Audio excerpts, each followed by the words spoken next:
Lorsque l'on parle de crimes de lèse-majesté, on imagine toujours des grands complots. Mais il faut toujours préférer l'hypothèse de la connerie à celle du complot. La connerie est courante. Le complot exige un esprit rare. Et c'est une histoire bien conne que je souhaite vous raconter aujourd'hui. Chevaleresse d'aujourd'hui. Ça, c'est pas pour les fragiles. C'est un religieux de Saint-Denis qui nous explique, en 1398, que deux frères, Augustins, vont être exécutés dans d'atroces conditions pour crime de lèse-majesté. Mais qu'ont-ils fait? Ils ont prétendu pouvoir guérir Charles VI de sa folie. Charles le Fol. Alors, non seulement ils ont échoué, mais en plus, ils ont commis une erreur impardonnable. Ils ont accusé le frère de Charles VI, Louis d'Orléans, d'avoir ensorcelé Sa Majesté. Et comme le religieux l'écrit, les malheureux n'ont pas imaginé un seul instant que cela constituait un crime de lèse-majesté. En accusant son frère, on outrageait la personne royale. Je vous ai dit, entre le complot et la connerie, choisissez la connerie. J'ai pas menti. Et à partir de là, ce ne sont plus des frères Augustins avec la possibilité de guérir le roi. Non, non, non. Ce sont des voleurs, des charlatans, des adultères, il faut bien en rajouter, des abuseurs de l'incrédulité des plus faibles. Et ils sont condamnés à mort en tant qu'idolâtres, invocateurs de démons, apostats et sorciers.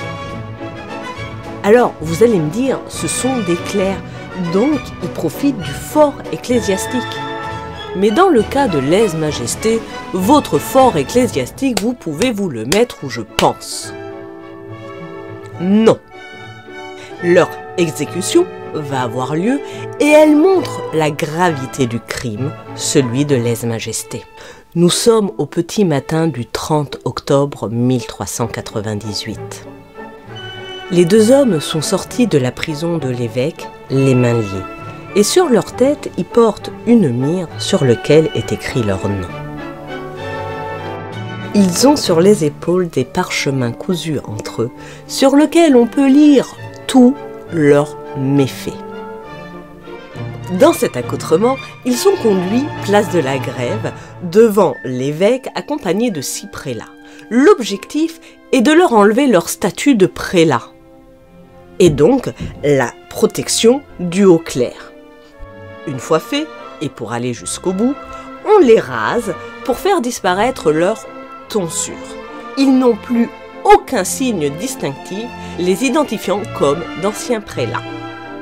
Là, on les met sur une charrette et sur 9 carrefours, le héros lit l'ensemble des crimes qui leur sont reprochés.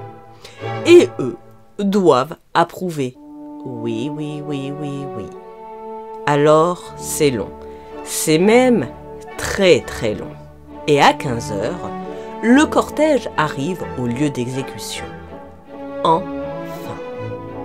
Là, les deux hommes font une dernière confession. Et on les décapite. Oui, ils ont eu beaucoup de chance. Normalement, pour un crime de lèse-majesté, c'est plutôt la roue, la mort dans d'atroces souffrances.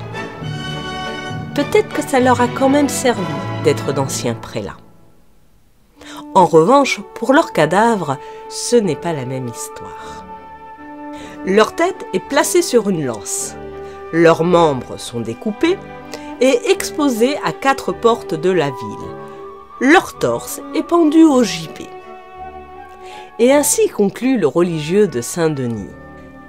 Ainsi, ces deux misérables expirent leur iniquité et servirent d'exemple aux autres traîtres et criminels. Car oui, c'est bien là l'objectif des peines capitales, de servir d'exemple aux autres.